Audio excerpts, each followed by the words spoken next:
Akala ko ba, exclusive diner ang Heaven's Cafe? Pagrereklamo nito. Oo naman sir, tinitiyak ko po yan sa inyo. Sagot naman ng head ng restaurant. Bakit may gusgusing matandang babaeng kumakain dun? Lumingon ng manager sa itinuro ng customer. Sorry po sir, pasensya na po. Agad naman niyang nilapitan ng matanda. Manang, sino pong nagpapasok sa inyo? Tanong nito sa kanya. Iho, yung mabait niyong janitress. Mabilis naman itong sagot. Guard, halika nga rito. Utos niya sa tauhan. Totoo bang sinasabi ng pulubing ito? Yes sir. Si Tara po ang nag-anyaya sa kanya dito sa loob. Sabi niya sa akin, siya na daw ang bahala. Kwento ng security guard. Kung gano'n ay tawagin mo siya. Papuntahin mo rito at kakausapin ko. Bago ka pa lang sa channel neto, ibang kwento ni Ate Jane, istorya mo, ikwento ko. Huwag kalimutang pindutin ang notification bell at subscribe po. Mula sa mahirap na pamilya si Tara. Dahil dito, ay hanggang high school lang ang natapos niya. Ngunit magkaganon pa man, ay isang bagay ang naiturong mabuti sa kanya ng kanyang mga magulang. Ang kagandahang asal. Lolo, halika na po at tulungan ko kayong tumawid. Mungkahi ni Tara sa isang matandang lalaki na dinaandaanan lamang ng mga tao habang naghintay ito sa isang kanto. Salamat, Iha. Ang bait mo naman. Hindi ka katulad ng ibang kabataan. Sagot ng matanda. Ginagawa ko po lamang ang tama. Nahiyang sagot ng dalaga. Tama yan, anak. Ipagpapatuloy mong mabuti mo na simulan. Ito ang magdadala sa iyo ng ibang tagumpay sa iyong buhay. Payo nito kay Tara. Ilang saglit lang ay nasa kabilang kalye na ang dalawa. Sige, Iha. Dito na ako dadaan. Dadalawin ko kasi ang aking anak na nagtatrabaho dyan sa gusaling yan. Okay po, Lolo. Ako naman po ay papasok na sa trabaho. Hanggang sa muli nating pagkikita, anak. Pagpalaing kanawa ng Diyos. Paalam ng matandang lalaki. Sinuklian na lamang niya ng matamis na ngiti ang tinura ng kausap. Tara, kanina ka pa hinahanap ni boss. Ang tagal mo daw dumating.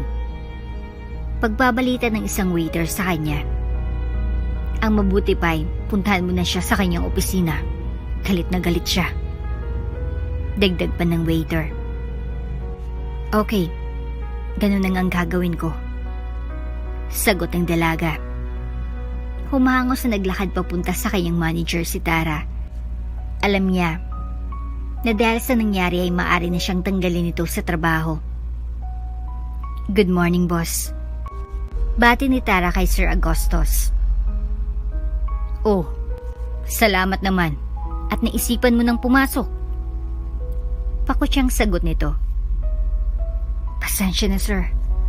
May tinulungan kasi ako matanda kanina, kaya medyo nahuli ako sa pagdating. Pangangatwiran niya.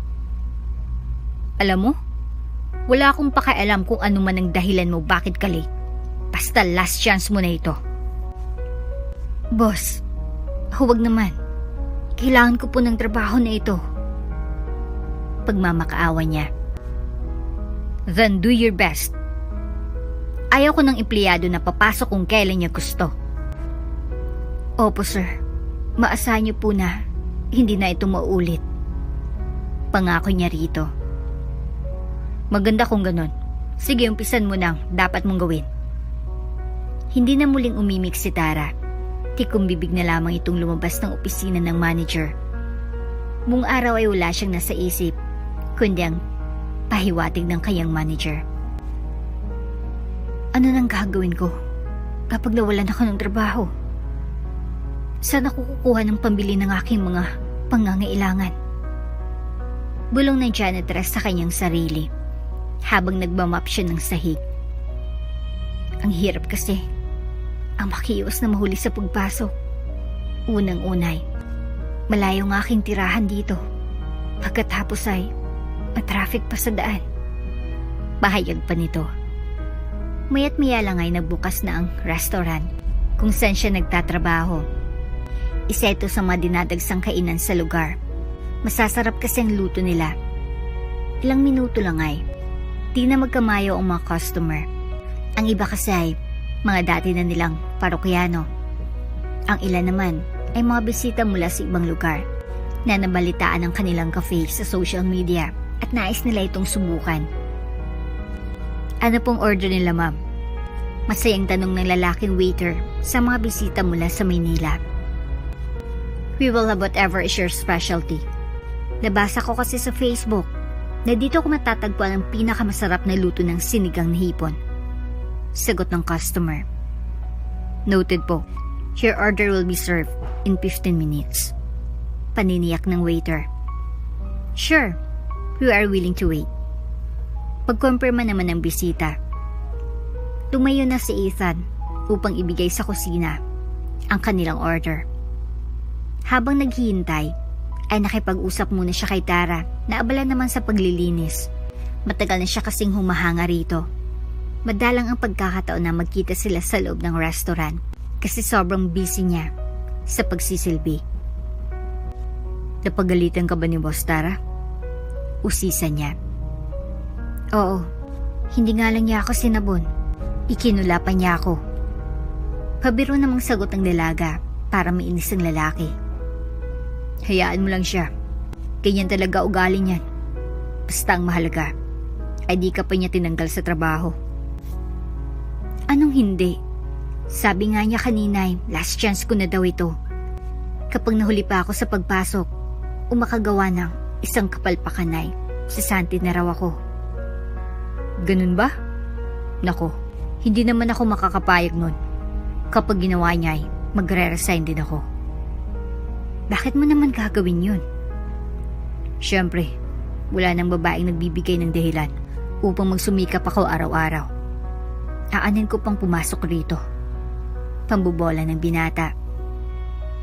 Huwag ka nga dyan, Ethan. Kung alam ko lang ay, kabi-kabilaan niyang syota mo sa bawat kanto.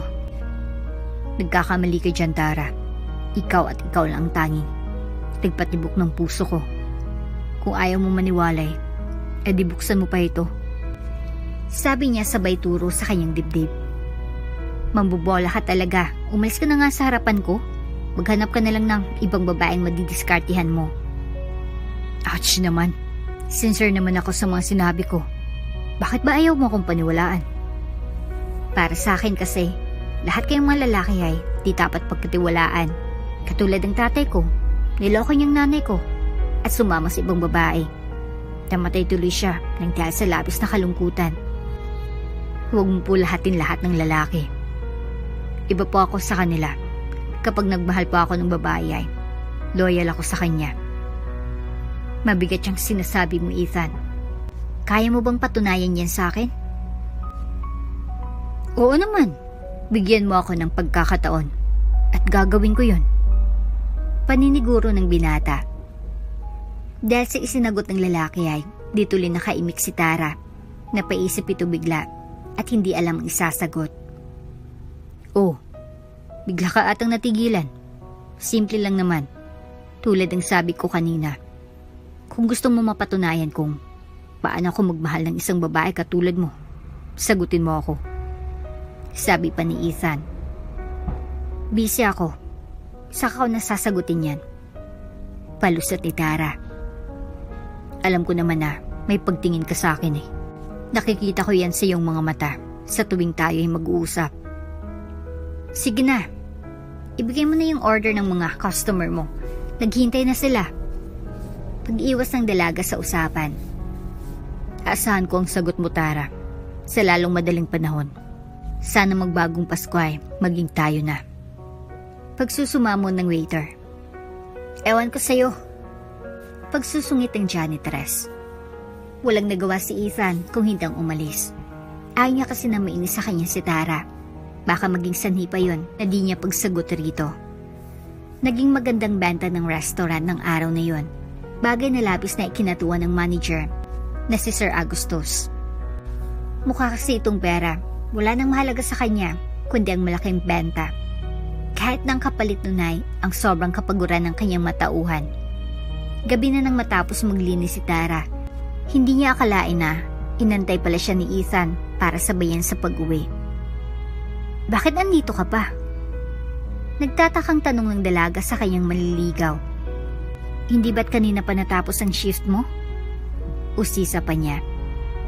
Di ba sinabi ko sa'yo kanina na ipapakita ko sa'yo kung paano ako magmahal? Kaya ito ako ngayon. Simula sa araw na ito ay sabay na tayong uuwi. Sisiguraduhin ko na safe kang makakarating sa bahay niyo. Sagot ng waiter. Bahala ka na nga. Papagurin mo lang sarili mo. Pagbibiro ni Tara na sa loob-loob ay naggusto ng balak gawin ni Ethan. Kapag ang isang tao ay umiibig, walang kapaguran ito sa pag-aalaga ng kanyang minamahal. Paglilinaw pa ng binata. Sige bola po more. Sinabi ko naman sa'yo, wala kang mapapala sa akin. Ibaling mo na lang sa ibang pagtingin mo sa akin. Pangungontra naman ng dalaga. Handa akong maghintay para sa matamis mong oo. Kahit anong pagsubok man ng pagdaanan ko ay haharapin ko ito ng walang pag-iimbot. Paniniguro naman ni Ethan. Hay nako. Ipinapauna ko na ha. Ikaw may kagustuhan na ihatid ako sa bahay, hindi ako. Okay lang yan sa akin, mahal. Natapos lang ang usapan ng dalawa nang makasakay na sila ng jeep. Lubos na kasiyahan ni Ethan nang magkatabi sila at magkadikit ang kanilang braso. Damang-dama niya ang init ng katawan ni Tara. Sa totoo lang naman kasi ay hindi masisisi ang binata na umibig rito. Ubod ng gandang dalaga para sa isang janitress. Kung nakatapos nga lang ito ng kolehiyo ay malamang siya ang manager nila. Kung ihambing siya sa isang artista ay kamukha niya si Ann Curtis. Ang kanyang maputing kutis ay lalong nagpapalitaw ng kanyang kagandahan. Hindi tuloy maiwasan ni Ethan ang sumulyap sa kanyang katabi ng paulit-ulit habang binabaybay ng jeep ang daanan pauwi sa bahay ni Tara. Paano, Ethan? Dito na lang ako bababa. Huwag mo muna ako ihatid hanggang sa bahay namin. Baka kasi kung anong isipin ng mga kapitbahay ko. Paliwanag ng dalaga. Okay, kung yan ang kagustuhan mo. Ngayon pa lang ay nagpapasalamat na ako sa'yo sa pagbibigay mo sa akin ng pagkakataon na ihatid ka, Tara. Hanggang sa muli. Paalam ni Ethan sa janitress habang bumaba ito sa jeep. Nilingon naman siya nito at sinuklian ng napakatamis ng ngiti. Ibang naramdaman ni Tara pagdating niya ng inuupahan niyang boarding house. Ngayon lang siya nakadama ng ibang klaseng kilig na di niya lubos na maipaliwanag. Si Ethan ang unang lalaking nanligaw sa akin. Sa totoo lang ay, di ko alam kung anong gagawin ko. Bulong niya sa kanyang sarili habang nakahiga siya sa kanyang kama.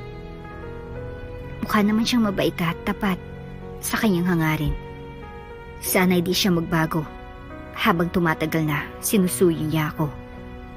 Sabi pa niya, Ate, totoo bang narinig ko? May manliligaw ka na? Usisa ng chismosa niyang roommate na si Charlotte, isang accounting student. Nako, narinig mo pala. Akala ko tulog ka na. Gulat na sagot ni Tara. Ako pa. Matalas atang pandinig ko pagdating sa chismis. Patawang sabi ng dalaga. Oo, meron na. Kaso malaki ang problema ko. What worries you, ate? Hindi ko kasi alam paano umiwas sa mga malalagkit niyang titig. Baka mahalata niya na may gusto na rin ako sa kanya. Ganun ba? Sigaw ni Charlotte na para bang eksperto na sa mga bagay na yon. Yes. I need to know him more. Bago ko siya sagutin, mahirap na kasi ang magkamali at masaktan sa bandang huli. Oh my ate, I can relate to that. Pinagdaanan ko na yang ilang beses. So, ano may ipapayo mo na dapat kong gawin? Well, simple lang. Sungitan mo siya lagi, pahirapan mo. Baka naman magsawa siya at bigla na lang niyang di ituloy ang panliligaw sa akin. Trust me, yan ang gustong-gusto ng mga lalaki. Ang matagalan sila sa panunuyo bago nila mapasagot ang isang babae. Sure ka ba dyan? Definitely. Nakailan na ako maliligaw. Believe me. Kapag nahirapan sila ay mas bibigyan nila ng halagang relasyon ninyo. Okay, so anong susunod kong gagawin? Kapag hinatid ka niya ulit bukas, sabihin mo na baka yun na ang huling beses na may hatid ka niya. Magkunwari ka na pinagchichismisan ka na dito sa atin, kaya you are so worried. Maganda yung payo mo ah. Sagot ni Tara kay Charlotte na may kalakip na paghanga. Idagdag mo pa na pinapahalagan mo yung dignidad mo. Doon mo makikita sa pamamagitan ng reaksyon niya kung sincere siya talaga sa'yo. Men hate it kapag ang ego nila ay natatapakan. Kapag di kanya napasagot agad kasi ay kakantsawan niya ng kanyang mga kaibigan. Sabi pa ng roommate ni Tara, this is the time na masusubok mo kung mahal ka nga niya talaga o bala ka lang niyang idagdag sa koleksyon niyang mga babaeng naging ex. You really sound like an expert. Pahayag naman ni Tara. Do not worry ate, matutulungan kita pagdating sa mga bagay na yan. Sa wakas ay kumalma na ang pakiramdam ni Tara. Nakahanap na kasi ito ng isang taong mapagsasabihan niya ng lahat ng saloobin ukol sa pag-ibig niya kay Ethan. Bukod kasi sa alalahanin niya sa katapatan ng manliligaw ay may isa pa siyang problema. Iniisip kasi niya na alangan sila sa isa't isa. Siya ay isang janitress at ang binata naman ay waiter. Umaga na nang nakatulog si Tara. Napabalikwas tuloy siya bigla nang tumunog ang kanyang alarm clock. Naalala niya kasi ang banta ni Sir Augustus na kapag naulit pang nangyari kahapon ay wala na siyang trabaho kinabukasan. Nagmamadaling naligo ang dalaga. Hindi na siya nag-almusal. Uminom na lamang ito ng kape. Nakaligtas si Tara sa araw na yon. Dahil doon, ay masaya niyang hinarap ang paglilinis sa restaurant ng walang gaanong alalahanin.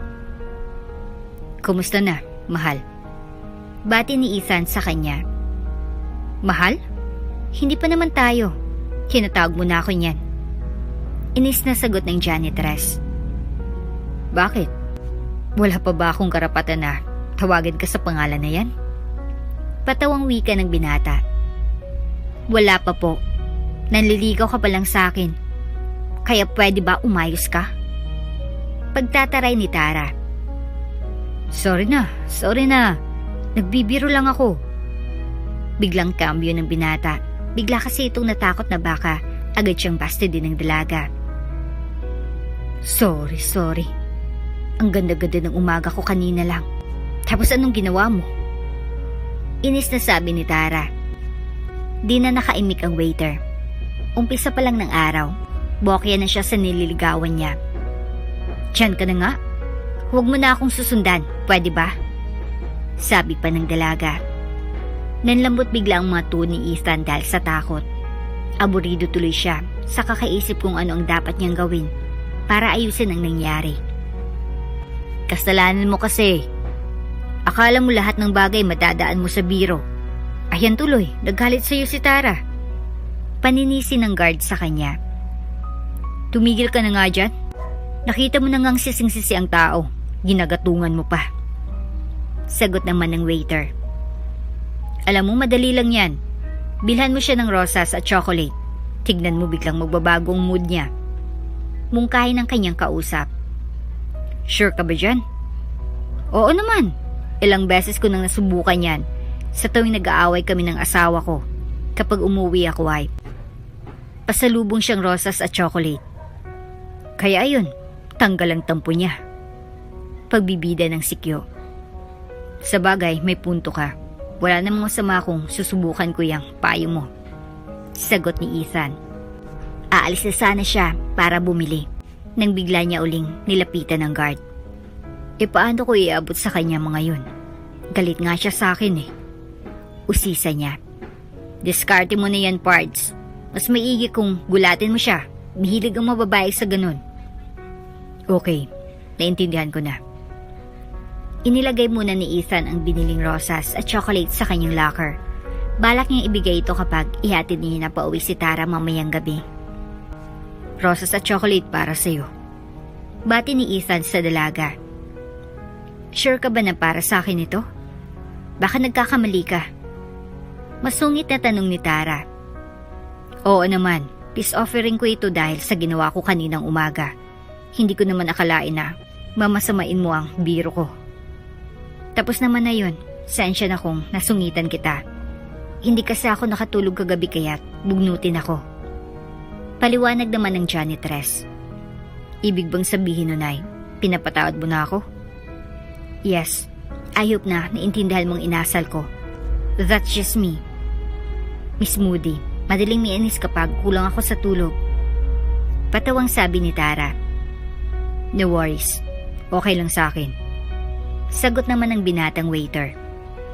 Naglakad ng dalawa patungo sa paradahan ng jeep. Di matawaran ang ligayang nadarama ni Tara ng gabing yon. Pakiramdam niya ay para siyang prinsesa na kasama ang kanyang knight in shining armor. Naging madalas ang paghatid ni Ethan sa dalaga. Makaraan ng ilang buwan ay sinagot niya siya ng janitress. Masayang-masayang binata nung araw na yon. Pero walang tatalo sa ligayang nakapaloob sa puso ni Tara. Sana'y alagaan mong pag-ibig at tiwalang binigay ko sa'yo. Pahayag ng dalaga. Makakaasa ka na. Pakakaingatan ko ito. Ituturing ko ito na mas mahalaga pa kesa sa aking buhay. Pangako naman ng binata. Niyakap siya ng mahigpit ni Tara. Ngayon ay nakakasiguro na siya na si Ethan ang lalaki magdadala sa kanya sa altar. Duman ang mga araw at buwan. Ang bawat oras na magkasama ang dalawa ay tigib ng pagmamahalan. Subalit hindi lahat ng masayang pagsasama ay tumatagal. Isang pangyayari ang susubok sa kanilang pagmamahalan. Hello, Ethan? Remember me? Bati ng isang middle-aged na babae sa waiter. Ha? Kilala ko po ba kayo? Nanginginig na sagot ng binata. Oh, come on. Huwag mong sabihin nakalimutan mo na ako. Yes, ma'am. Honestly po, I don't know you. Okay, hayaan mo na ibalik ko ang iyong alaala. Ano pong ibig sabihin? Inilabas ng customer ang kanyang smartphone. Binuksan niya ito at may ipinanood ng video sa binata. Matagal na po yan. Saka di bang usapan natin ay kakalimutan na nating isa't isa matapos niyo akong bayaran?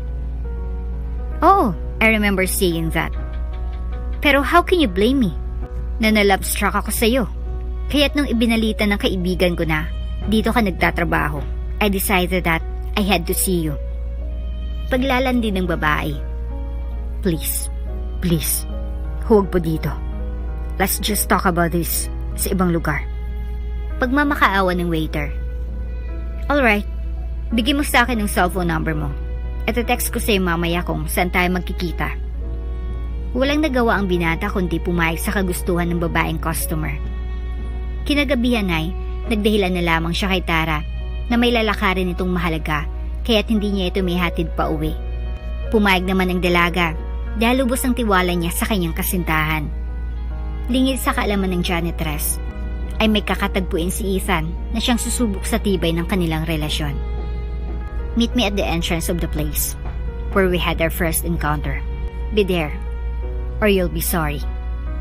Sabi ni Mrs. Amelia, isang babae in her late 30s. Ilang minuto lang nasa harapan na ng motel ang binata. Mababanaag ang pag-aalala sa mga mata nito. Hindi pa siya nagtatagal doon ay may pumaradang puting Mercedes-Benz sa harapan niya. Bahagyang bumukas ang pintuan nito sa likod. Pasok ka. Kanina ka pa ba? Tanong ng boses babae na galing sa loob ng sasakyan. Isang simpleng pagtango ng kanyang ulo ang ginawa ng binata. Maya't maya lang ay sumunod na siya sa utos ng mahiwagang boses. Nag-check-in si Mrs. Amelia at Ethan sa motel na yon. Memorable sa babae ang lugar na yon kasi doon niya unang natikman ang kakaibang kaligayahan sa piling ng binata at yun ang nais niyang mangyari muli ngayon. Room 34 po kayo, sir. Sasama na lang kayo ng attendant namin. Sabi ng clerk na nasa front desk. Tahimik na sinenyasan siya ni Mrs. Amelia upang sumunod. Bakit parang ayaw mo ata ng gagawin natin? Nagtatakang usisa ng middle-aged na babae. May magagalit ba kapag nalaman niya na dito tayo pumunta? Tanong pa nito. Tatapatin na po kita, ma'am. May kasintahan na po ako. Nakuha kong magsinungaling sa kanya ngayon kasi ayaw ko nang masaktan siya kapag nalaman niyang totoo kong pagkatao. Marahang sagot ng waiter. Ibig mo bang sabihin ay di niya alam ang lahat tungkol sa'yo? Yes, ma'am. She doesn't know na nagdodoble ako bilang callboy sa mga katulad niyo pagkatapos ko sa work. Nako, mali ang ginagawa mo, iho. You should be honest to her. Alam ko po yun. Kaya't hilingin ko sana sa inyo na ito nang huling pagkikita natin. Nabigla si Mrs. Amelia sa pahayag ng binata. Do not worry about her knowing about us.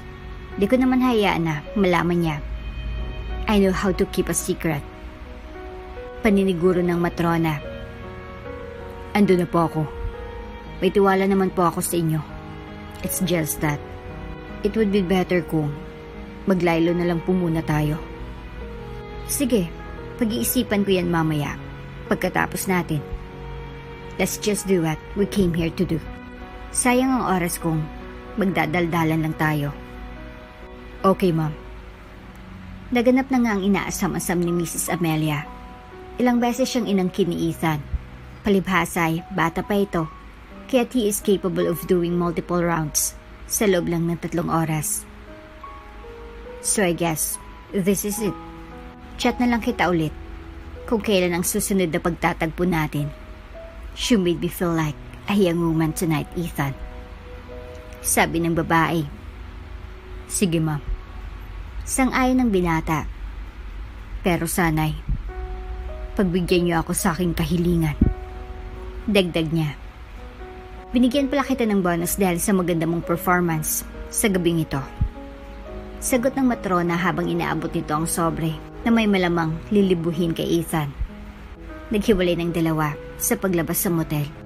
Ito ay para makaiwas sila pareho sa mga matang nagmamasid sa kilos nila. Asawa ng isang congressman si Mrs. Amelia. Malaking gulo kapag lumabas sa social media ang mga larawan na nagpapakita na kasama niya si Ethan. Pasakay pa lang ang binata ng jeep nang biglang tumunog ang kanyang cellphone. May message si Tara. Nakauwi ka na ba, mahal? Tanong nito. Nag-isip munang mabuti si Ethan bago siya sumagot. Alam niya kasi na kapag sinabi niyang nasa bahay niya siya, ay baka biglang mag-video call ang kasintahan. Wala pa, mahal. Kagagaling ko lang sa kumpare ko. Medyo matagal kasi kaming di nagkita kaya't napasarap ang kwentuhan namin. Pagsisinungaling niya kay Tara. Okay, mag-iingat ka na lang sa pag-uwi. Mag-text ka agad sa akin kapag nasa bahay ka na.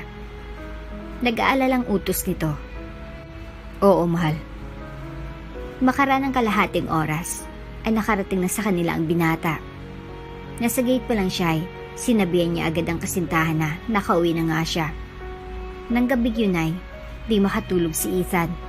Aligaga sa maaring kahinatnan ng ginawa nila ni Mrs. Amelia sa motel. Paano kung nalaman ni Tara na magitan sa aming dalawa? Ano kayang gagawin niya kapag may makapagsabi sa kanya na isa pala akong callboy? Bulong niya sa kanyang isipan. Hindi ko matatanggap na maghiwalay kami dahil dito. Pas na naisin ko pang mamatay kapag ginawa ni Tara yun. Sabi pa niya, alam ko na kasalanan ko ang lahat. Dapat ay ipinagtapat ko sa kanya ang lahat tungkol sa akin bago pa man maging kami. At least ay doon pa lang ay palalaman ko na kung kaya niya akong tanggapin at ang nakaraan ko. Nagsisising pahayag niya sa kanyang sarili. Dahil di siya makatulog ay lumabas lang muna siya ng bahay at nagtungo malapit sa tindahan upang bumili ng ilang bote ng beer. Kinabukasan, tanghali na nang makapasok si Ethan sa restaurant. Bakit ngayon ka lang, mahal? Kanina ka pa hinahanap ni Sir Agustus. Pagbabalita ng kasintahan ng mapang-abot sila sa may locker room. Napuyat kasi ako kagabi. Sa dami ng nainom naming magkaibigan ay nakatulog tuloy ako.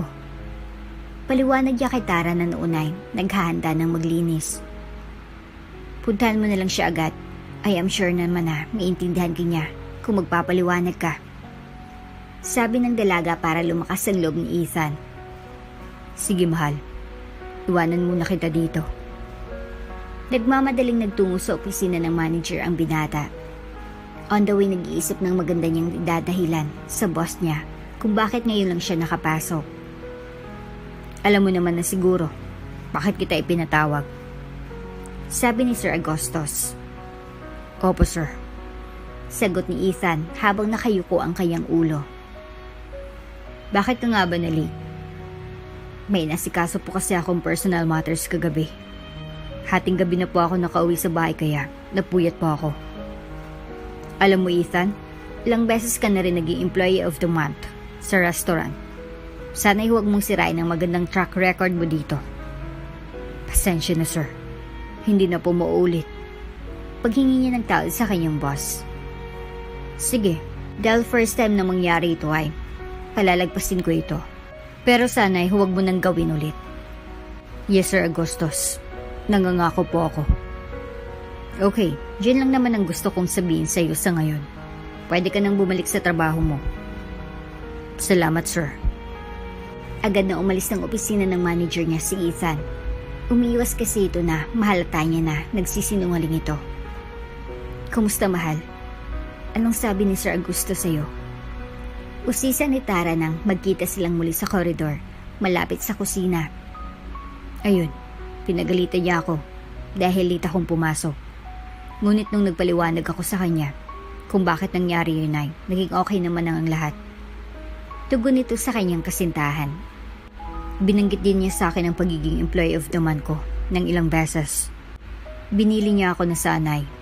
Pangalagaan ko ang award ko na yun. Pahayag pa ni Ethan. Tama naman siya mahal. You have to learn to balance everything in your life para di maapektuhan ang ibang bahagi ng buhay mo. Bili ni Tara sa nobyo. Sige mahal, magbibihis na ako. Dumarating na kasi ang mga customer. Sigurado na naman na gising araw na ito. Paalam ng binata.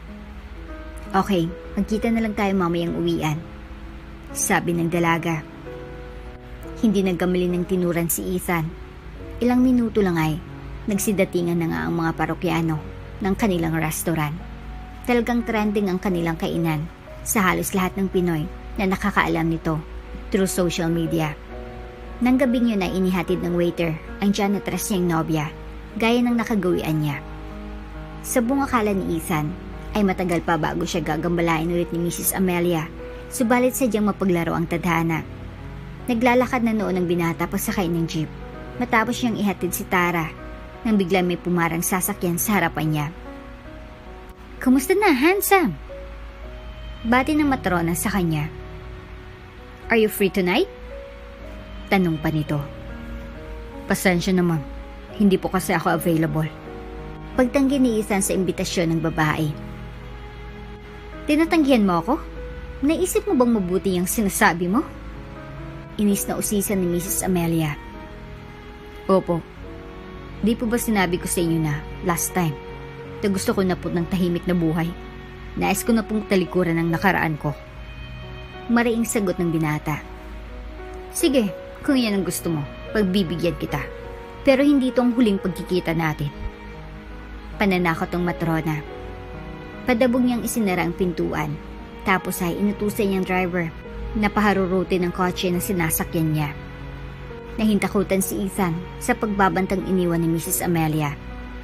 Alam na alam niya kasi na maimpluwensya siya sa lipunan ng dahil sa kanyang asawa ay kayang-kaya niyang sirain ang pagkatao niya. Ano kayang maaari niyang gawin? May alam kaya siya ukol sa relasyon namin ni Tara? Sabi niya sa kanyang sarili. Hindi ko kakayanin kapag maghiwalay kaming dalawa dahil sa pagsisiwalat ni Mrs. Amelia sa kanya tungkol sa pagiging callboy ko. Dagdag pa niya. Wala sa sarili na sumakay ng jeep si Ethan Naisipan niyang pumunta muna malapit sa bar sa kanila upang pag-isipang mabuti ang kanyang susunod na hakbang. Tinimbang niya kasi kung alin sa dalawang gagawin niya, ang ipagtapat ang totoong pagkatao niya kay Tara at risk na maghiwalay sila o ang hayaan si Mrs. Amelia magsabi sa kanya. Sa totoo lang ay pares lang naman ang kinatnan ng dalawang ito. Ang pagkakaiba lang ay kung alin sa kanila ang mas maluwag na matatanggap ni Tara. Tinawagan agad ni Ethan ang kasintahan pagka-uwi niya sa bahay. Hello, mahal. Gising ka pa ba? Malambing na pagtatanong nito. Oo, mahal, bakit? Tanong ni Tara sa kasintahan. Gusto sana kitang makausap. Sagot naman ng binata. Mahalaga ba yan? Hindi ka na ba makapaghintay hanggang bukas? Naantok na kasi ako. Wika ng dalaga. Hindi naman masyado. Sige, matulog ka na, mahal. Malungkot na pahayag ni Ethan. Ibinaba niya na ang telepono. Kinabukasan ay nag-usap na nga silang dalawa. Dinala niya ang dalaga sa isang tagong kainan, isang lugar kung saan sigurado siya na walang makakakilala sa kanila. Pagkaupo nila ay umorder lang muna ng kape ang binata. Ano ba itong importanteng sasabihin mo sa akin? At dito mo pa ako naisip na dalhin? Usisa ng dalaga. Napalunok ng malalim si Ethan bago ito nagsimulang magsalita. Mahal, alam ko na, di mo pa ako lubusang nakikilala. May mga bagay tungkol sa akin na mahalagang malaman mo. Ano naman yun, mahal? May lihim ka ba na di pa ipinagtatapat sa akin? Tanong ng dalaga. Hinawakan ng binata ang kamay ng kanyang kasintahan bago muling nagsalita. Mangako ka muna na di mo ako hiwalayan pagkatapos mong marinig ang sasabihin ko. Ethan, sabihin mo na lang sa akin kung ano man yon. Handa ko naman unawain ang mga bagay tungkol sa'yo. Pahayag ni Tara. Isa akong dating callboy, mahal. Pinagsasabay ko ang pagtatrabaho bilang waiter at ang pagiging callboy para mas lalong lumaki ang kita ko noon. Pagtatapat ng binata. Nabigla ang dalaga sa narinig. Hindi agad ito sumagot. Ginagawa mo pa ba ito hanggang ngayon, mahal? Usisa niya. Hindi na. Matagal ko nang tinalikuran ang trabaho na yon. Pinagsisihan ko na. Ginawa ko yun noon. Paliwanag ni Ethan. O pala, di wala ka na dapat ikatakot. Handa ko naman tanggapin ang lahat ng nakaraan mo. Ikaw na kasi yun bago pa man naging tayo. Ang mahirap ay ang kapag nagtataksil ka pa rin sa akin hanggang ngayon. Sabi pa ng janitress. Meron pa akong nais sabihin sa iyo, mahal. Ano pa, mahal? Isa sa mga dati kong customer ang ayaw akong tantanan. Sabi pa ng binata. Sino naman, mahal? Galit na tanong ng dalaga. Si Mrs. Amelia. Pinagbabantaan niya ako na sisirain daw niya ang buhay ko kapag di ko siya pinagbigyan. So, anong plano mo? Ayaw ko na, mahal. Tapos na ako sa trabahong yun. Pagsisinungaling ni Ethan. Good. Do not worry. Kasama mo ako sa iyong pagbabago. Huwag ko lang mababalitaan na may ginawa kang hakbang upang makipagkita sa kanya sa likuran ko. Pagbabanta ng dalaga. Nananahimik na lamang ang binata. Natatakot kasi ito na kapag nagsalita pa siya ay baka mabuking na siya ng kanyang kasintahan. Tinapos na lamang nila ang pag-inom ng kape. Ilang saglit lang ay ihinatid niya na ang kanyang kasintahan pa uwi. Samantala, bunang pa siya ni Mrs. Amelia na isiwalat kay Tara ang sekretong relasyon nila ni Ethan. Lihim pala niyang nare-record ang pagtatalik nilang dalawa sa isang motel. Kinagabihan ay ipinadala niyang kopya ng video sa boarding house mismo ng dalaga. Ate, may dumating na package dito para sa inyo. Sabi ng isa sa mga boardmates niya. Saan galing? Tanong ni Tara. Hindi ko po alam. Wala namang nabanggit ang delivery boy. Basta pinapirmahan na lang niya sa akin ng resibo tapos ay iniwan niya na ito. Wika pa ng boardmate niya. Sige, salamat na lang. Buksan ko na lang mamaya. Okay ate. Paalam naman ang kausap. Nang nasa loob na ng kwarto niya ang janitress, ay di tumigil ang kabang nararamdaman niya sa kanyang dibdib. Para bang isang masamang balitang dala ng package na natanggap niya kanina. Nang di na siya makahintay ay binuksan niya ito. Isang USB ang tumambad sa kanyang paningin. Kalakip noon ay isang sulat na nagsabi sa kanya kung paano ito gamitin. Humiram siya ng laptop kay Charlotte na noon ay abala sa pagbabasa sa libro. Dahil kabado sa maaring mapanood niya na laman ng USB, ipinasya na lamang niyang panoorin ito sa may veranda. Nang hina ang tuhod niya sa kanyang nakitang kalasuan. Hindi niya inakala na ganun ang ginagawa ng kasintahan sa mga customer niya. Nandidiri siya. Kinabukasan ay sinimulan niyang iwasan ng nobyo. Ayaw niya muna kasing makausap ito dahil sa puot na nararamdaman niya. Nagtaka naman si Ethan sa inasal ng kasintahan. Bakit kaya biglang nanlamig si Tara? Akala ko ay okay ng lahat sa amin matapos ipagtapat ang tungkol sa nakaraan ko kagabi. Nagtatakang tanong ni Ethan sa kanyang sarili. Hindi kaya may nalaman ito tungkol sa mga ginagawa namin ni Mrs. Amelia? Dagdag pa niya. Matagal na panahon bago siya nagkaroon ng pagkakataon na makausap niya ang dalaga. Walang hiya ka, Ethan. Bakit mo nagawa sa akin ito? Pagwawala ni Tara. Ang alinmahal. Anong nagawa ko na di mo nagustuhan? Usisa naman ito. Ito. Nasa USB na ito ang lahat. Ipinakita rito ang makalaso ang pinaggagawa niya ni Mrs. Amelia. Bulyaw ng dalaga. Natigilan si Ethan. Nanlambot ang buo niyang katawan. Alam niya na ang susunod na mangyayari. I am sorry, Ethan. Kailangan na nating tapusin ang relasyon natin. I cannot have a boyfriend na kayang gawin ang mga bagay na yun. Ano na lamang ang sasabihin ng ibang babae sa akin kapag nalaman nilang tungkol dito? Sabi pa ni Tara. Mahal, huwag. Please, do not break up with me. Di ba sinabi ko naman sa'yo na tumigil na ako? Paliwanag ng waiter. Tama na. Tama na. I can't take it anymore. Mabilis na nilisan ni Tarang binata. Umiiyak ito habang sumakay ng jeep pauwi sa kanila. That was the last time na nagkita ang dalawa. Nag-file muna ng leave ang dalaga para di sila magkita ng binata. Hindi naglaon ay nag-resign ng binata. Pagbalik ni Tarang mula sa kanyang bakasyon, ay wala na ito. Isinubsob na lamang ng dalaga sa sarili ang kanyang trabaho upang makalimutan ang nabiguyang pag-ibig.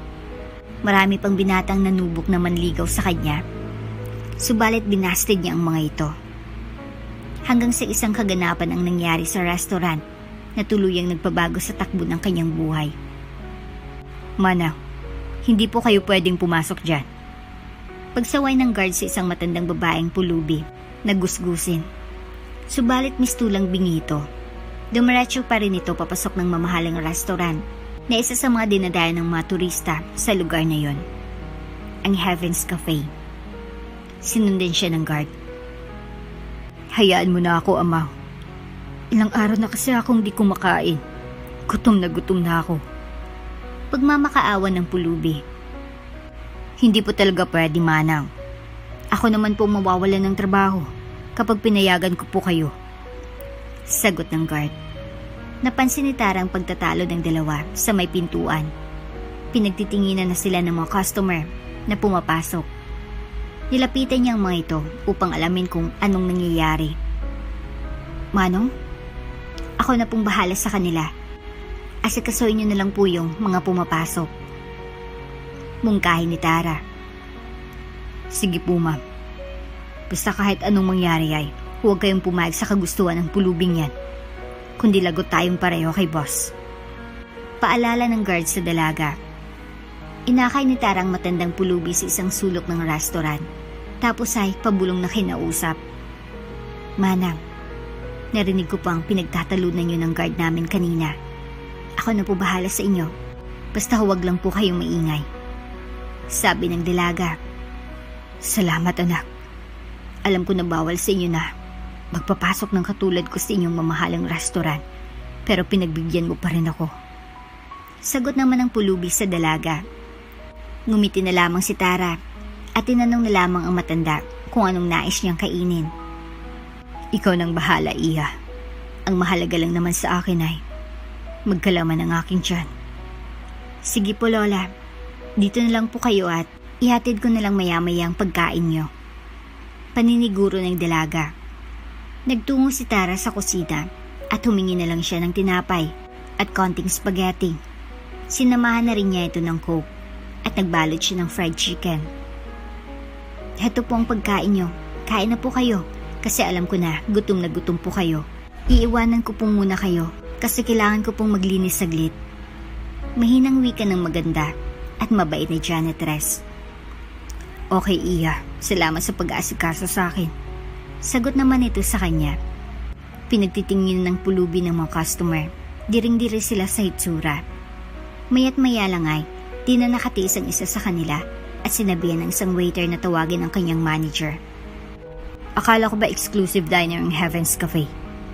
Pagrereklamo nito. Oo naman, sir. Tinitiyak ko po yan sa inyo. Sagot naman ng head ng restaurant. Bakit may gusgusing matandang babae na kumakain doon?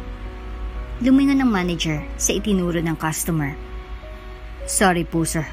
Pasensya na po. Agad naman yung nilapitan ng matanda. Manang, sino pong nagpapasok sa inyo? Tanong nito sa kanya. Iho, yung mabait yung janitress. Mabilis naman itong sagot. Guard, halika nga rito. Utos niya sa tauhan. Totoo bang sinasabi ng pulubing ito? Yes, sir. Si Tara pong nagyaya sa kanya dito sa loob. Sabi niya kasi sa akin siya na daw ang bahala. Kwento ng security guard. Kung ganun ay, tawagan mo siya. Papuntahin mo rito at kakausapin ko. Oops! May break muna. Gusto mo ba ma-shoutout dito sa channel ni Ate Jane? Mag-comment lang ng lesson you learned from the latest story uploaded. Dahil pipili kami ng isang best comment of the day para i-shoutout sa susunod na upload. Kaya huwag kalimutang mag-iwan ng lesson you learned after you watch this video. Maraming salamat! Ilang minuto lang ay nasa loob na ng opisina ni Sir Agustus, si Tara. Hindi ba't sinabi ko sa'yo na last chance mo na ito? Anong pumasok sa kokote mo? At pinatuloy mong matandang pulubi na yan sa restaurant? Inis na usisa ng manager. Nakita ko kasing nagugutom siya, sir. Kaya't naawa ko. Pagtatanggol ng dalaga sa kanyang naging desisyon. So naawa ka, pero di mo naisip ang pananatili niya rito ay maring ikasira ng kainan natin? Kung tatanggalin mo ako ay gawin mo na. Hindi ba't matagal mo na itong gustong gawin? Marahas na sagot ng dalaga. Sa totoo lang ay, sawang-sawa na ako sa maskal mong asal. Kung tratuhin mo kaming matauhan mo, ay parang mahampas lupa. Sabi pa nito. So sinasagot-sagot mo na ako ngayon? Oo. Nakakasawa na kasing ugali mo, sir. For once, stop thinking about money. Isipin mo naman ang kapakanan naming mga tauhan mo. Well, kung yan ang gusto mo, then you're fired. Sigaw ng manager sa janitress. No problem, sir. I will gladly accept it. Itinapon ni Tara ang apron sa mesa ni Sir Agustus. Sabay padabog na naglakad ito, papunta sa pintuan. Lalabas na sana ito nang biglang dumating si Mr. Lim, ang CEO ng Heaven's Cafe. What is happening here? Tanong nito kay Tara. Your good manager just fired me, sir. Magilaw naman ang sagot ng dalaga rito. What? Galit na sagot nito. Yes, sir. He just did moments ago. Dagdag pa ni Tara. Well then, he is the one who is fired. You can collect all your things and leave the office right now. Utos ng CEO. Sir, I don't understand. Nagtatakang tanong ni Sir Agustus. You heard me. You are fired. Pag-ulit ni Mr. Lim. May I ask why, sir? Tanungin nga kita. Among all your employees, Sinong nagpakita ng kagandahang loob sa kanya? Sagot ng CEO. Si Tara po. Sagot naman ng manager. Ikaw, anong ginawa mo kay Tara after niyang tulungan ng matandang pulubing nagugutom? I fired her, sir. Sinabi ko sa kanya na maling ginawa niya. Mali? Paano naman naging mali ang tumulong sa kapwang nangangailangan? Naririnig mo bang sinasabi mo? Nakakasira po kasi ang pagpapatuloy sa pulubi sa imahe ng restaurant. Pangangatwiran ng manager. You are full of crap. Nanay kong pinatuloy ni Tara. I asked her to test which among the employees would have the kind heart for the poor. Pagtatapat ni Mr. Lim, nagulat ang dalawa sa sinabi ng CEO. Di nila inakala na isa pala itong pagsubok. Now that you know, you can get out of my restaurant. Tara will replace you. Utos ng inchik na may-ari. Ako po, sir? Nagtatakang tanong ni Tara. Yes, you. Sagot naman ito. Pero wala po akong sapat na pinag-aralan para maayos na patakbuhin ng Heaven's Cafe. You have the heart. Yan ang mahalaga. I can always send you to school to study. If that is the case, sir, then I gladly accept your offer. Sang-ayon naman ni Tara. Bagamat gulat sa mga nangyari ay tinanggap pa rin ng janitress ang trabaho. Walang nagawa ang dating manager sa naging desisyon ng CEO. Kahit magmakaawa siya ay di na tinanggap ito ng may-ari. You are so disrespectful to anyone? Maraming sa mga tauhan kong nagsumbong na minamaltrato mo daw sila at pinapagalitan kahit sa harap ng customer kapag nagkamali sila. Paglalahad ni Mr. Lim. Sir, kapakanan lang naman ng restaurant na itong iniisip ko. Kaya ko nagawa yun. Pangangatwiran ni Sir Agustos. Always treat your employees as family. Dito sa restaurant ko, gusto kayo isang pamilya tayo. I hate it when selfish people like you do what you have been doing for the past years. Sabi pa ng inchik. Parang awa niyo na, Mr. Lim. Magpapasko na po. Mahirap mawalan ng trabaho sa ganitong panahon. Paano ng pamilya ko? Pagmamakaawa ng manager. Dapat ay niisip mo yan bago mo nagawa ang mga nagawa mo. Ngayon magsisisi ka? Nagpapatawa ka ba? Inis na sagot ng boss niya. Goodbye, Sir Agustos. Do not worry. I have instructed our finance manager to give you your separation pay. Dagdag pa nito. Tinignan ng masasakit na tingin ng manager si Tara. Pakiwari niya kasi ay siya ang dahilan kung bakit siya natanggal sa kanyang posisyon. Lingid sa kanyang kaalaman, ay matagal na pala siyang inoobserbahan ng CEO. Naghintay lamang ito ng tamang panahon at nangalap ng sapat na ebidensya upang mapatalsik siya. Agad na nagpatawag ng meeting si Mr. Lim upang ipaalam sa lahat ang pagkakahirang niya kay Tara bilang manager ng Heaven's Cafe. Good afternoon, everyone. I'm sorry to have called this meeting in such a short notice. Paghingi ng pumanhin ng boss ng restaurant. Okay lang po yun, sir. Sabay-sabay na sagot ng matauhan niya. Nalaman ko kasi na may nangyari kanina dito sa aking restaurant. Kaya't dali-dali akong pumunta rito. Pagpapatuloy niya. It has come to my attention na isang matandang pulubi raw ang pinapasok at pinakain ng isa sa inyong kasamahan. Tama bang nasagap kong balita? Pagtatanong nito. Yes, sir. Pagkumpirma ng guard. Sa tingin niyo ba ay okay lang ginawa niya? Usisa ulit ng CEO. Okay lang naman, sir, pero hindi kaya makaapekto ito sa ating restaurant? Lalo na may social media at maaaring may customer na tayo na nakakuha ng video ng nangyari. Sagot ng isang waiter. I'll be honest with you guys. That matandang pulubi is my mother. Mungkahi niya kasi na magpanggap siyang pulubi para makita ang totoong ugali ng aming mga empleyado. At dahil sa insidente kanina, kinalulugod ko na isa sa inyo ang tatanggap ng malaking gantipala. Siya walang iba kundi si Tara, ang ating janitress. Pagkukwento ng may-ari. Kaya she is now your new manager. Dagdag niya. Naggulat ang lahat ng naroon sa kanilang narinig. Alam nila kasi na di nakatuntong ng kolehiyo ang janitress para magkaroon siya ng kaalaman para i-manage ang isang restaurant. Ngunit wala na isa sa kanilang tumutol sa desisyon ng CEO. Marahil nagtataka kayo, bakit siyang napili ko? Well, the choice is actually simple. Ang mahalaga kasi sa pamilya ko ay ang puso para sa mga tao at nakita ko yan kay Tara. Paliwanag ni Mr. Lim. Mabuhay si Tara! Sigaw ng guard. Tagsipalakpakan naman ang kanyang kasamahan. Maya-maya lang ay tinawag siya ng boss ng restaurant upang magbigay ng maikling mensahe. Magandang hapon sa lahat. Sa totoo lang ay, nag-aatubili ako na tanggapin ang inaalok na posisyon ng Mr. Lim sa akin. Unang-una kasi ay, hindi mataas ang aking pinag-aralan at kakailanganin ko ng iba yung pagtitraining para malaman kong gagawin sa pagpapatakbo ng ating restaurant. Ang hiniling ko lang sana ay tulungan niyo ako sa bagay na ito. Pahayag ng dalaga.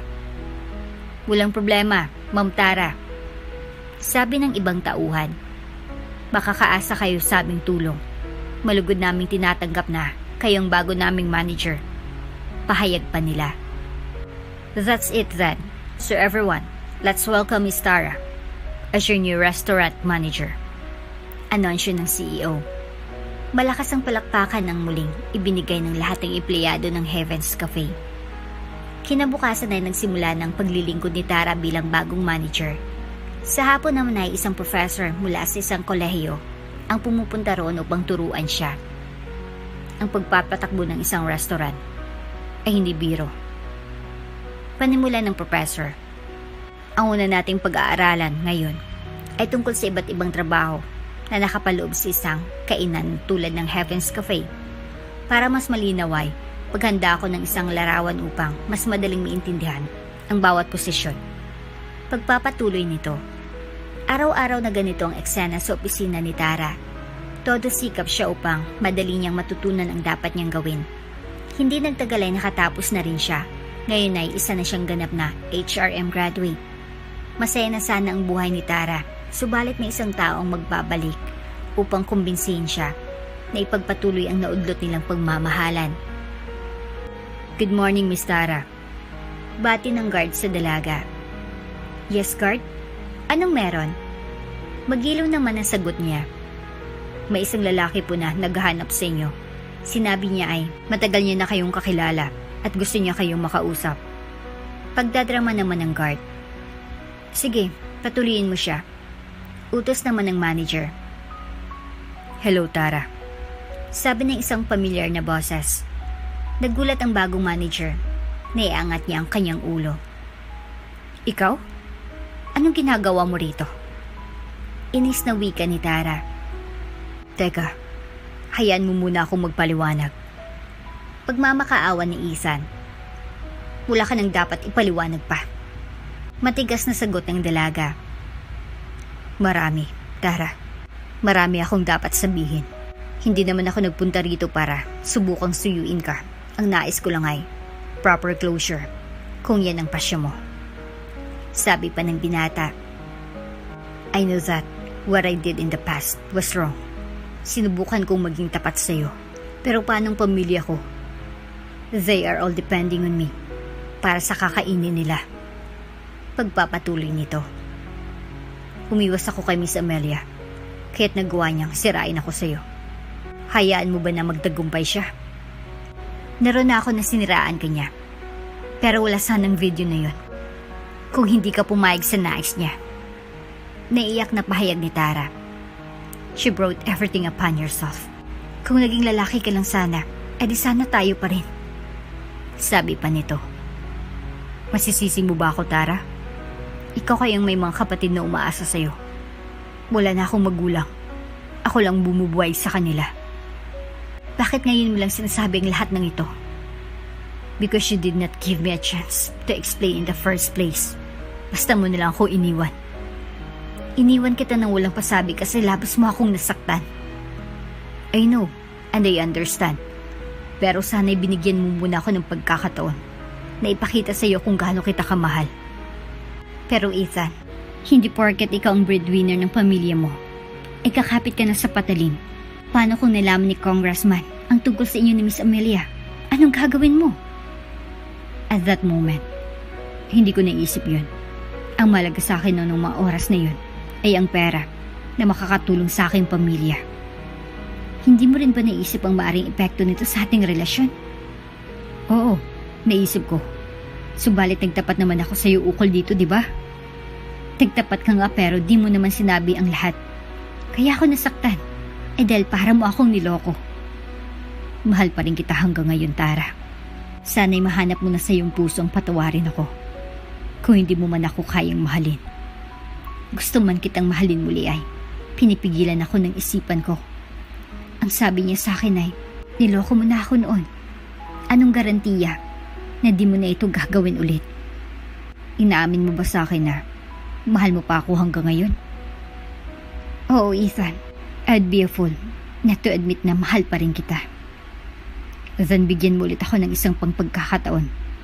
Hayaan mong patunayan ko sa'yo na nagbago na ako. Sa ngayon ay, di ko pa masasagot yan. Siguro kapag naghilom ng sugat ko, ay mapapatawad na kita.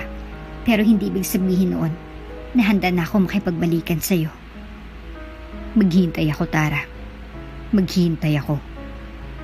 Nilisan ni Ethan ang opisina ng dalagay. May dalang pag-asa na magkakabalikan silang muli. Siguro sa natitirang pwede niyang gawin ay ang patunayan sa kanya gaano niya ito kamahal. Ganun na ngang ginawa ng binata sa mga sumunod na araw. Ipinakita niya na mahal niya pa ito sa pamamagitan ng pagbibigay rito ng mga bulaklak at chocolate, bagay na unti-unting nagpalambot sa puso ni Tara.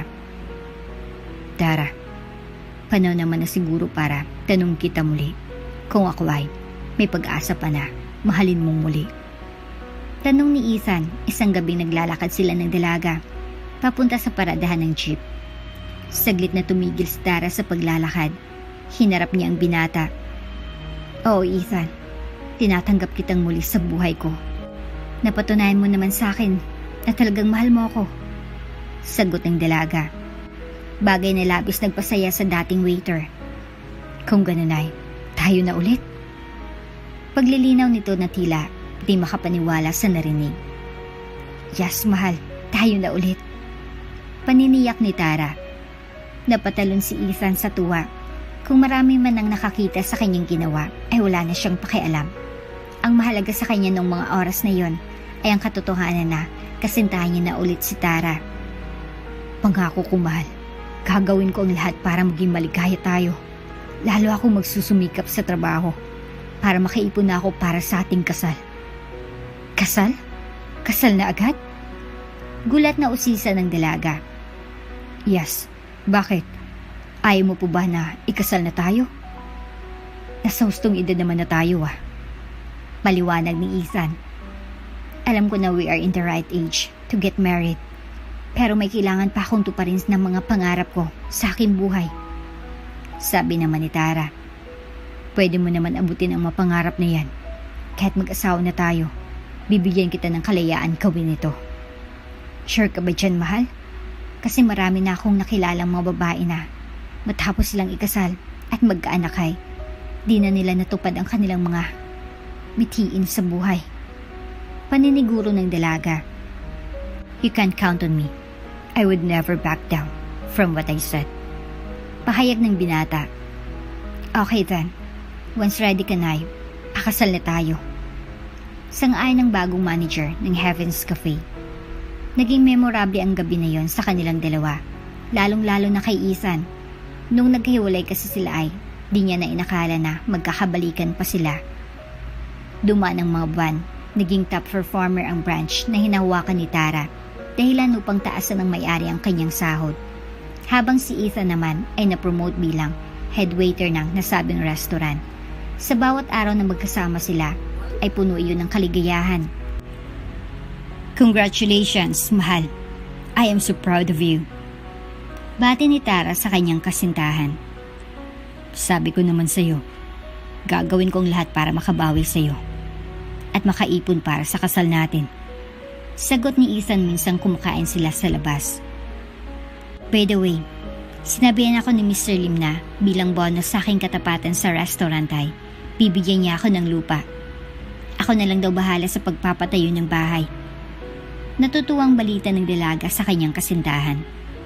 Binigyan kanya ng lupa? Ang bait naman ni Sir. Sagot ni Ethan. Yes, mahal. Nangako din siya na magiging ninong siya sa ating kasal.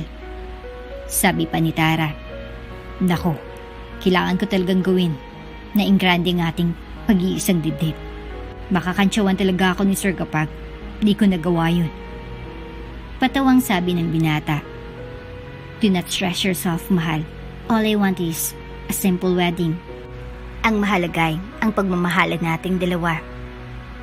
I know, but as a man, it is important na maibigay ko ang the best wedding para sa'yo. That is my goal. Okay, mahal. Kung yan ang gusto mo ay di kita pipigilan. Natutuwang pahayag ni Tara. Nang sumunod na taon na ikinasal na nga ang dalawa, pinili nilang beach wedding. Nature lover kasi si Tara. And all her life this kind of wedding she has been dreaming of.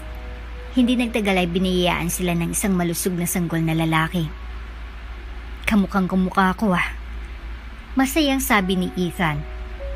Hindi oy. Ilong lang ang nakuha niya sa'yo. Sa akin niya naman ang mapupungan niyang mata at makipot niyang mga labi. Pagbibiro naman ni Tara habang nakahiga ito sa hospital bed. Well, kaso kamukha niya ako ikaw. Ang importante ay malusog siya. Sagot naman ni Ethan. Tama ka dyan, mahal. We have a lot to thank the Lord na lumabas siya na walang depekto. Sang-ayon naman ni Tara. Isa-isang bumisita ang kaibigan nila sa ospital. Most of them were happy na isang healthy boy ang panganay nila. Duman ang ilang buwan, hindi na malaya ng mag-asawa na magsa-celebrate na pala ng unang kaarawan niya ang kanilang anak na si Manuel. Palayo niya ito sapagkat ang totoo niyang pangalan ay Emmanuel. Sagot ko ng lahat ng gastusin sa birthday ni Manuel. Sabi ni Mr. Lim. Ako naman, ang regalo ko sa kanya ay isang scholarship para sa kanyang pag-aaral.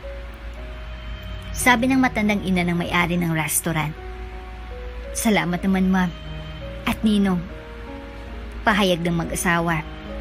You have both been loyal employees to our restaurant.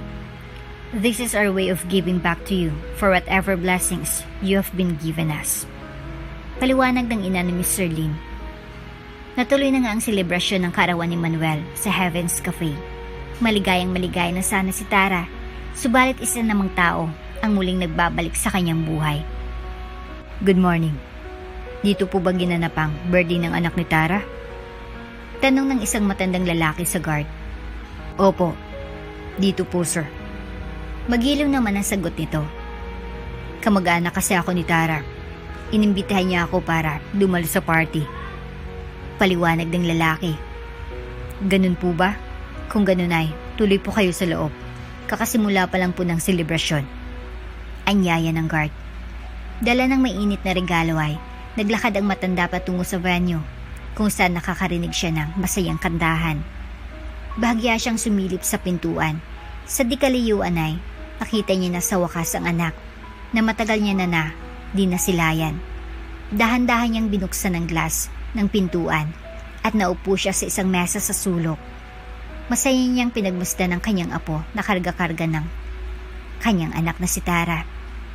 Bumalik sa kanyang alaala ang mga panahon na siya naman ang nagbubuhat sa nag-iisa niyang anak. Ladies and gentlemen, malapit na po tayong matapos. Sa mga nais pong magpakuha ng larawan sa birthday celebrant ay mangyaring lumapit lamang dito sa harapan. Pahayag ng MC. Isa-isang pumunta ang mga bisita. Pagkatapos nilang magpakuha ng larawan ay umalis na rin ang mga ito. Maya't maya lang ay ang matanda na lang ang naiwan. Napansin siya ni Ethan at nilapitan nito. Manong, tapos na po ang party. Maaari na po kayong umalis. Sabi nito sa kanya. Ama, ikaw bang napangasawa ng anak kong si Tara? Sagot ng matandang lalaki. Opo, ako nga po. Paano niyo po nakilala ang asawa ko? Nagtatakang usisa niya. Akong ama ni Tara. Muling sabi naman ito. Ama niya? Kayo po ba si Mang Armando? Oo, Ama. Ako ang ama na nag-iwan sa kanya at ng kanyang ina. Pagtatapat ng lalaki.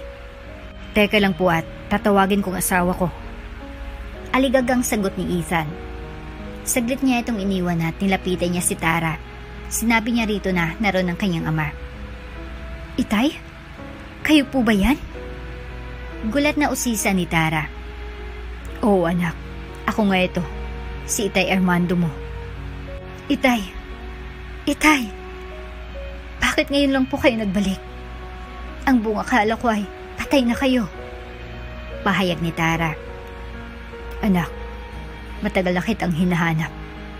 Labis kong pinagsisiyan ang ginawa ko sa inyo ng iyong inay. Hayaan niyo na po yun. Matagal ko na po kayong pinatawad. Alam ko naman na di niyo kagustuhan ang ginawa niyo. Sagot ni Tara sa kanyang ama. Salamat naman anak kung ganon. Ang mahalaga po ay kapiling na namin kayong muli. Ito nga palang apo niyo na si Manuel. Ipinakilala ni Tara ang kanyang anak sa ama. Si Ethan naman po ang aking asawa. Sabi pa niya, Manuel, apo, kinagagalakang makilala ni Lolo. Sorry apo ngayon lang kita nakita. Naiiyak niyang sabi, Itay, tama na po. Mahal na mahal ka po namin. Salamat at nagbalik ka sa buhay ko. Niyakap ni Tara ng mahigpit ang kanyang ama. Ipinadama niya ang pagmamahal na matagal na sana niyang naibigay kung di sana ito umalis. Dahil sa pagkikita nilang mag-ama, ay naging maligayang Pasko ng kanilang pamilya. Sa kanila na tumira si Mang Armando. Ibinigay lahat ni Tara ang pag-aalaga at pag-aaruga dito. Subalit ang tadhana ay sadyang malupit. Nalaman ni Tara na di kalaunan ng ama niya ay may karamdaman na matagal niya nang iniinda. Nang minsang nahilo ito at ipasuri niya sa doktor, nabanggit sa kanya na ito ay may lung cancer at ilang buwan nilang ang itatagal rito sa mundo. Bakit naman di niyo sinabi sa akin na may sakit na kayo? Ngayon na ibinalik kayo sa akin ni Lord, ay kukunin niya rin pala kayo pagkaraan ng ilang buwan. Umiiyak niyang sabi sa kanyang ama. Anak, pinagtagpo tayo ng may kapal upang makahingi ako ng tawad sa iyo bago man lang akong mawala. Mahinang sagot nito. Ilang araw lang ay nawala na si Mang Armando. Mahirap ang tanggapin ang pagkawala niya, ay tinibayan na lang ni Tara ang kanyang loob.